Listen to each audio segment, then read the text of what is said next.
오늘의 이야기를 시작하기에 앞서 이 메시지를 듣는 모든 분들의 삶에 하나님의 크신 은혜와 평강이 함께하기를 기도합니다.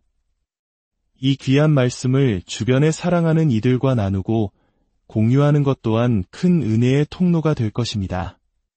더 많은 분들이 위로와 희망을 발견할 수 있도록 구독과 공유로 함께해 주시길 부탁드립니다. 우리 모두는 인생의 어느 순간 거대한 벽에 부딪히는 경험을 합니다. 해야 할 일은 산더미처럼 쌓여 있고 마치 물에 빠져 허우적거리는 듯한 압도적인 무력감에 휩싸입니다. 더 이상은 단 한 발짝도 나아갈 수 없을 것 같은 절망감을 느끼기도 합니다. 어쩌면 지금 이 순간에도 인생의 벽에 부딪혔다고 느끼는 분들이 계실지 모르겠습니다. 사랑하는 사람들과의 관계가 너무나 복잡하게 얽혀버렸거나 감당하기 벅찬 문제들로 인해 지쳐있을 수도 있습니다. 만약 당신이 바로 그런 상황에 처해 있다면 현대사회는 지친 당신의 영혼을 위로하기 위해 아주 듣기 좋은 메시지를 건네줄 것입니다. 예를 들어 어린 아이들을 키우며 기저귀 더미에 파묻혀 하루하루를 버텨내는 지친 엄마에게 세상은 이렇게 속삭입니다. 엄마, 잊지 마세요. 당신은 그것만으로도 충분한 사람이에요. 매달 월급보다 카드값이 더 많이 나와 재정적인 생존을 위해 발버둥치는 이들에게는 유명 인플루언서가 밝게 웃으며 말합니다. 당신 안에는 모든 것을 해낼 힘이 있어요. 혹은 깊은 좌절감과 우울, 끊임없이 찾아오는 불안감에 시달리고 있다면 어느 동기부여 팟캐스트에서 이런 말을 들을 수 있을 겁니다. 두려워 마세요. 당신은 지금 있는 그대로 완전한 존재입니다. 그렇습니다. 오늘날 우리는 어디를 가나 이런 메시지를 듣습니다. 당신은 충분합니다. 당신은 필요한 모든 것을 이미 가졌습니다. 당신은 있는 그대로 완벽합니다.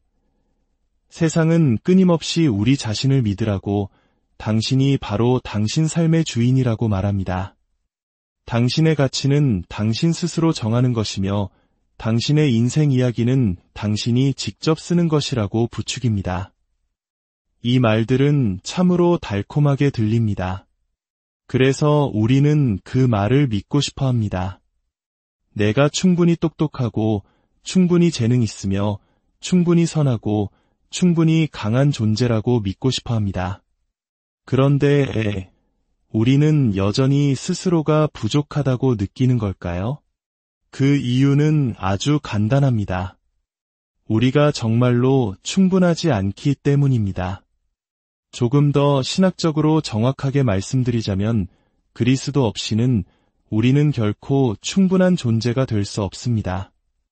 예수님이 없다면 우리는 충분함 근처에도 가지 못합니다. 어떤 분은 이렇게 반문할지도 모릅니다. 신학적으로는 그럴 수 있겠죠.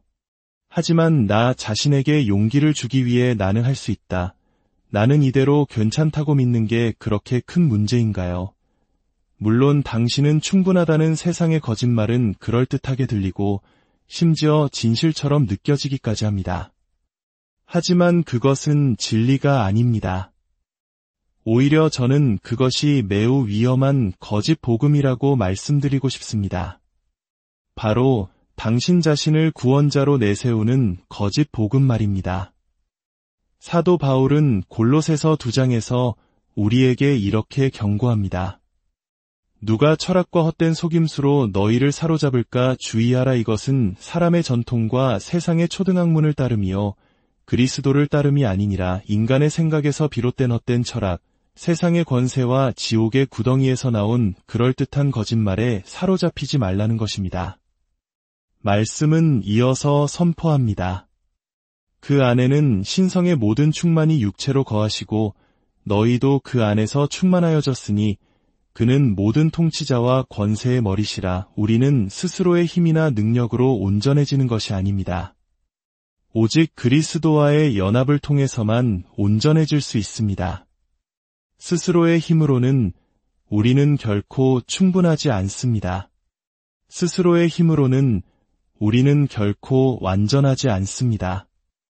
우리가 완전해질 수 있는 유일한 길은 그리스도와 하나가 되는 것뿐입니다. 이 거짓말이 그렇게 위험할까요? 이 거짓 메시지는 보통 두 가지 극단적인 방식으로 우리를 공격합니다. 첫째, 나는 충분해야 해, 나는 강해야 해라고 스스로를 끊임없이 채찍질하다가 결국 실패하게 되면 우리는 깊은 죄책감과 수치심, 그리고 패배감에 빠집니다. 스스로 충분하지 않다는 사실 때문에 하나님을 바라보는 대신 무력한 자기 자신에게만 시선을 고정하게 되는 것입니다. 반대로 세상의 말에 속아 그래, 어쩌면 나는 정말로 충분한 존재일지도 몰라라고 믿기 시작하면 우리는 교만에 빠집니다. 내 기쁨의 근원이 나 자신이고 내 힘의 원천도 나 자신이며 내 성공 역시 나의 노력 덕분이라고 착각하게 됩니다. 이것 역시 하나님에게서 눈을 돌려 자기 자신을 바라보게 만든다는 점에서 똑같이 위험합니다. 문제의 핵심은 이것입니다. 스스로가 충분하다고 믿는 사람은 진정으로 충분하신 유일한 분을 찾지 않는다는 것입니다. 그렇다면 우리가 얼마나 불충분한 존재인지 먼저 깨달아야 합니다. 많은 사람들이 자신의 삶을 돌아보며 이렇게 생각합니다. 물론 나도 실수를 하고 잘못을 저지르긴 했지만 그래도 저 사람보다는 낫지. 나는 그렇게 나쁜 사람은 아니야. 우리는 다른 사람과 자신을 비교하며 스스로를 위로하곤 합니다. 하지만 하나님의 말씀이 그리스도 없는 우리를 어떻게 묘사하는지 직면해야 합니다. 이 부분은 듣기에 불편할 수 있지만 반드시 마주해야 할 진실입니다. 성경은 그리스도 없는 우리는 죄와 허물로 죽었다고 말합니다. 소망도 없고 도움도 없는 존재라고 말합니다. 어리석고 속임을 당하며 죄의 노예로 살아간다고 말합니다. 영적으로 눈이 먼 소경이라고 말합니다. 비참하고 불쌍한 존재라고 말합니다. 무지하며 하나님의 생명에서 떠나 있는 자들이라고 말합니다. 그리고 이보다 더 끔찍한 진실이 있습니다. 그리스도 없이는 우리는 진노의 자녀이며 멸망으로 향하는 존재라는 것입니다. 그래도 나는 선한 마음을 가졌고 착한 일도 많이 했는데요. 라고 생각할 수 있습니다. 그러나 로마서 3장 10절은 단호하게 선언합니다. 의인은 없나니 하나도 없으며 다 치우쳐 함께 무익하게 되고 선을 행하는 자는 없나니 하나도 없도다. 그리스도 없이는 우리는 모두 죄로 인해 죽었고 하나님의 진노 아래 있는 존재입니다. 우리의 죄는 단순히 하나님의 법을 어긴 법적인 문제가 아닙니다. 만약 당신이 과속으로 교통딱지를 떼었다고 해서 경찰관의 마음이 상하지는 않습니다. 그것은 개인적인 관계의 문제가 아니라 법규를 어긴 문제이기 때문입니다. 하지만 만약 당신이 배우자에게 죄를 짓는다면 그것은 매우 개인적인 문제입니다. 그것은 단순히 약속을 어긴 것을 넘어 상대방의 마음에 깊은 상처를 입히는 행위입니다. 한 여성은 남편의 오랜 외도 사실을 알게 된 후 이렇게 말했습니다. 그는 우리의 결혼 서약을 어긴 것이 아니에요. 그는 내 심장을 부서뜨렸어요. 우리가 하나님께 죄를 지을 때도 이와 같습니다. 그것은 단순히 율법을 어긴 법적인 위반이 아니라 우리를 너무나 사랑하시는 관계적인 하나님의 마음을 아프게 하는 것입니다. 우리는 그분의 법을 어기는 동시에 그분의 마음을 찢어놓는 것입니다. 왜 이렇게까지 우리의 비참한 상태에 대해 이야기해야 할까요? 힘든 하루를 보내고 위로를 얻기 위해 이 자리에 오신 분들도 있을 텐데요. 그 이유는 그리스도 안에서 우리가 무엇을 얻었는지 온전히 기뻐하기 위해서는 그리스도 없이는 우리가 어떤 존재였는지를 먼저 기억해야 하기 때문입니다. 그분의 은혜가 얼마나 깊고 놀라운지 진정으로 깨닫기 위해서는 그분이 우리를 구원하시기 전 우리의 모습을 잊지 말아야 합니다. 저 자신을 돌아보아도 그리스도를 만나기 전에 제 삶은 결코 아름답지 않았습니다. 저는 늘 거짓말을 했고 사람들을 속였으며 친구들에게 상처를 주었습니다. 각종 중독에 빠져 술 없이는 하루도 살 수 없었고 방탕한 생활로 몸과 마음이 망가져 갔습니다. 제 주변의 친구들조차 너는 정말 구제불능이야 라고 말할 정도였습니다. 스스로 멈추고 싶었지만 제 힘으로는 도저히 멈출 수가 없었습니다. 저는 깨달았습니다. 내 힘으로는 나는 결코 충분하지 않구나. 바로 그 절망의 순간 하나님의 은혜로 저는 예수님을 불렀습니다. 진정으로 충분하신 유일한 분을 말입니다. 그리고 그분의 은혜와 능력으로 주님은 제 안에서 제가 스스로 할 수 없었던 일을 행하셨습니다. 주님은 저를 용서하셨을 뿐만 아니라 상처 입은 제 마음을 치유하셨습니다. 저를 완전히 새로운 사람으로 변화시키셨습니다. 제가 어두웠던 과거를 자세히 이야기하는 이유는 제가 왔던 그 어둠을 기억하는 것이 저의 깨어짐과 죄인됨을 기억하는 것이 오히려 하나님의 선하심과 친절하심 그리고 그분의 무한한 용서를 더욱 생생하게 느끼게 하기 때문입니다. 그러니 여러분, 잠시 시간을 내어 당신의 불충분함을 끌어안으십시오. 당신은 충분하지 않습니다. 앞으로도 결코 충분해질 수 없을 것입니다. 당신은 애초에 스스로 충분하도록 창조되지 않았습니다. 하지만 이것은 결코 나쁜 소식이 아닙니다. 오히려 이것이야말로 진정으로 기쁜 소식입니다. 기쁜 소식은 당신이 더 이상 충분해지려고 애쓰지 않아도 된다는 것입니다. 만약 당신이 그리스도 안에 있다면, 하나님의 영으로 거듭났다면 에베소서 2장은 우리에게 이렇게 말씀합니다. 그는 허물과 죄로 죽었던 너희를 살리셨도다.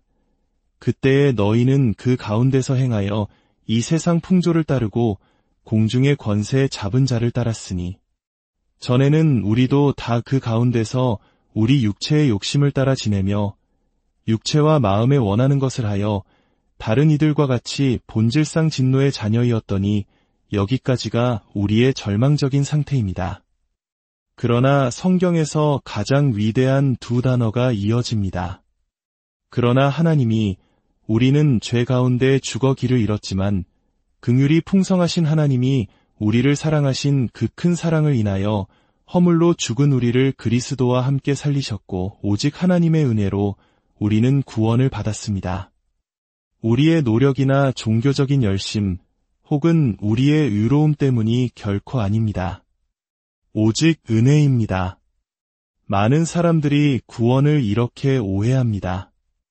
내가 바다에 빠져 허우적거리고 있을 때 하나님이 배를 타고 와서 손을 내밀어 주셨고 나는 그 손을 잡고 내 힘으로 배에 기어 올라갔다고 말입니다.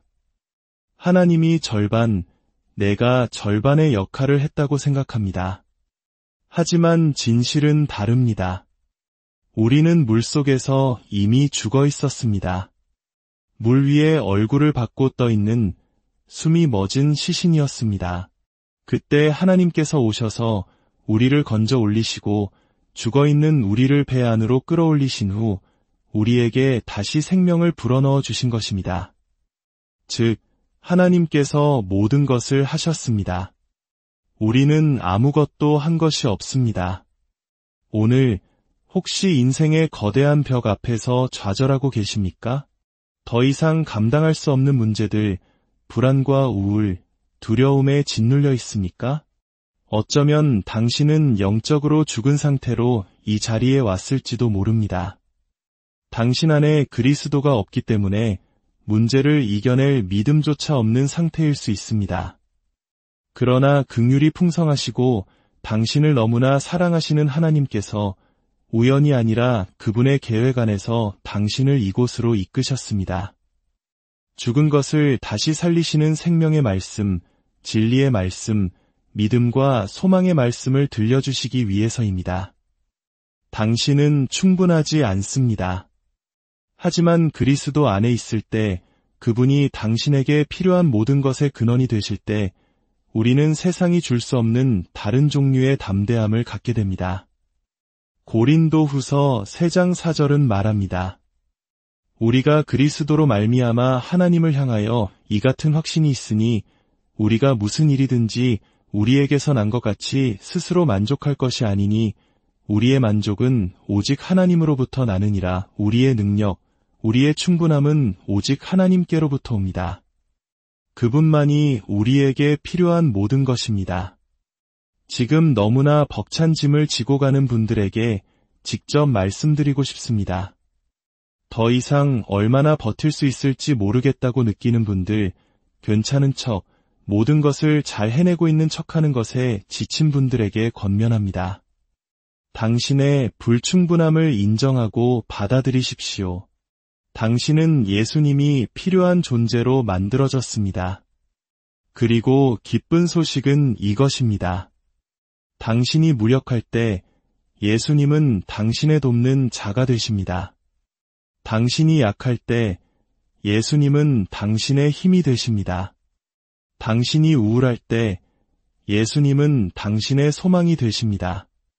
당신이 지쳐있을 때 예수님은 수고하고 무거운 짐진 자들아 다 내게로 오라 내가 너희를 쉬게 하리라고 말씀하시며 당신의 안식이 되어주십니다. 당신이 불안할 때 아무것도 염려하지 말고 너희 구할 것을 감사함으로 하나님께 아뢰라 고하시며 당신의 평강이 되어주십니다.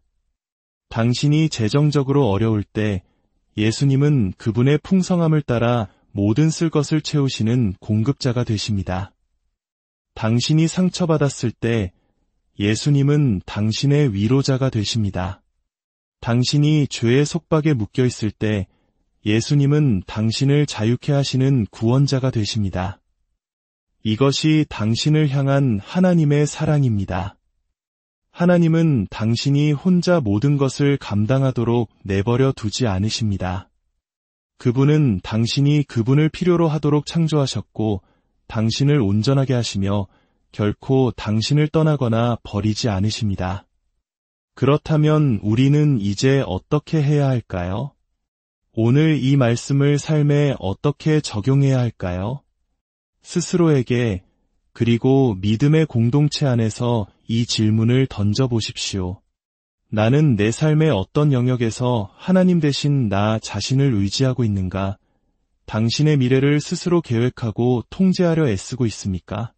자녀의 인생을 당신의 뜻대로 만들려고 하고 있습니까?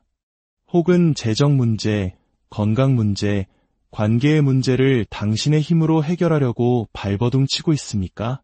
그리고 두 번째 질문을 하십시오. 그 문제에 대해 하나님은 내가 무엇을 하기를 원하시는가? 우리는 말씀을 듣기만 하는 자가 아니라 행하는 자가 되어야 합니다. 하나님께 온전히 항복하는 것일 수도 있고 당신의 연약함을 고백하는 것일 수도 있습니다. 다른 사람에게 도움을 요청하거나 기도의 동역자를 구하는 것일 수도 있습니다. 만약 당신이 상처받고 압도당하고 나는 부족해, 나는 유롭지 않아 라고 느끼고 있다면 무엇을 해야 할까요? 그때 당신은 충분함을 넘어 넘치시는 유일한 분을 불러야 합니다. 그분의 이름을 부르십시오. 저의 자녀 중 한 명이 최근에 저에게 전화를 걸어 조언을 구했습니다. 아빠, 이럴 땐 어떻게 해야 해요? 다 큰 자녀가 저를 필요로 할 때 아빠로서 제 마음이 어땠을까요? 귀찮았을까요? 아닙니다. 오히려 영광스럽고 기뻤습니다. 우리의 관계는 거래가 아니라 사랑의 관계이기 때문입니다. 당신이 하나님을 부를 때 하나님은 당신이 그분을 필요로 하는 것을 기뻐하십니다. 그분은 당신이 그분을 의지하도록 창조하셨습니다. 그분을 부르십시오. 간절히 그 이름을 부르십시오. 성경은 약속합니다. 너는 내게 부르짖으라 내가 내게 응답하겠고 환난 날에 나를 부르라 내가 너를 건지리니 여호와께서는 자기에게 간구하는 모든 자에게 가까이 하시는도다. 그리고 이 놀라운 약속을 들으십시오.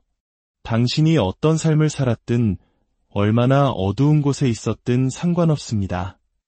누구든지 주의 이름을 부르는 자는 구원을 받으리라. 누구든지 단 한 사람의 예외도 없이 주의 이름을 부르는 자는 구원을 받고 변화되며 용서받고 새롭게 될 것입니다.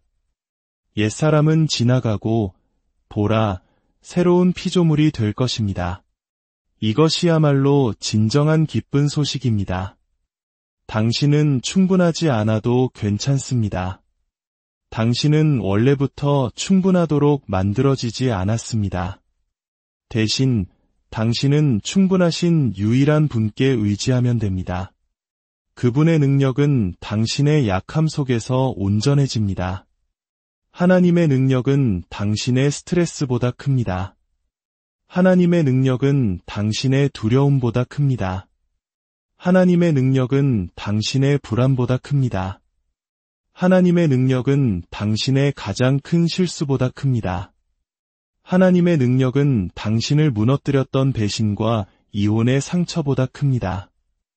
하나님의 능력은 당신을 밤새 잠 못 이루게 하는 질병의 진단보다 큽니다. 우리 하나님은 우리가 구하거나 생각하는 모든 것에 더 넘치도록 능히 하실 분이십니다. 당신이 부족하다고 느끼는 바로 그 지점에서 그분의 완전한 능력이 나타납니다. 당신은 결코 스스로 충분할 수 없지만 당신은 언제나 사랑받는 존재입니다. 그분이 충분하시기에 당신은 사랑받고 구원받았으며 택함받았고 용서받았고 하나님의 자녀가 되었고 자유케 되었으며 회복되고 새롭게 되었습니다. 그러므로 당신은 스스로의 힘이 아니라 당신에게 힘주시는 그리스도를 통해 모든 것을 할 수 있습니다. 우리는 충분하지 않습니다. 그러나 예수님은 충분함을 넘어 넘치시는 분입니다. 당신이 오늘 어떤 짐을 지고 있든 그분을 부르십시오. 당신이 약함 속에서 그분을 부를 때 그분의 능력이 당신의 삶 가운데 온전하게 나타날 것입니다. 이제 조용히 눈을 감고 기도하는 마음으로 하나님 앞에 나아갑시다. 당신의 삶의 어떤 영역에서 하나님 대신 당신 자신을 의지하고 있습니까?